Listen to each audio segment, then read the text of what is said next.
আজকে পূর্ণিমা, তার উপরে শনিবার পড়েছে, তাই তো ভাবলাম এই যে শনিদেবের একটু পূজা করা দরকার ছিল।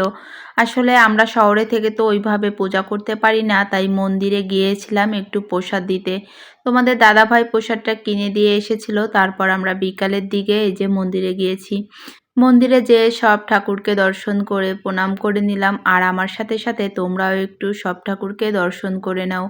এটা হলো বেসপাড়া পূজার মাঠের পূজার মন্দির। তা এখানে কিন্তু অনেক ঠাকুরের পূজা করা হয়, রাধা মাধব আছে এখানে। আমাদের জন্য প্রসাদ আলাদা করে রেখে দিয়েছিল, পূজা শেষ হলে আমরা তারপর প্রসাদ পেলাম। আর সামনে যেহেতু সরস্বতী পূজা, অনেক সরস্বতী ঠাকুর গড়িয়ে এখানে রেখেছে। কাজ এখনো সম্পূর্ণ হয়নি, প্রতিটা কাজ অল্প অল্প করে একটু একটু করে করছে। তারপরে এই যে আমার বাবাটা এখন প্রসাদ পাচ্ছে। সবাই আমাদের জন্য আশীর্বাদ করো যেন সব বিপদ আপদ এখন থেকে কেটে যায়। আমি মাঝে মধ্যেই শনিবার করে এখানে প্রসাদ কিনে দিয়ে যাই, আর তারপর প্রসাদ নিয়ে যাই তোমাদের দাদাভাই বাসায়।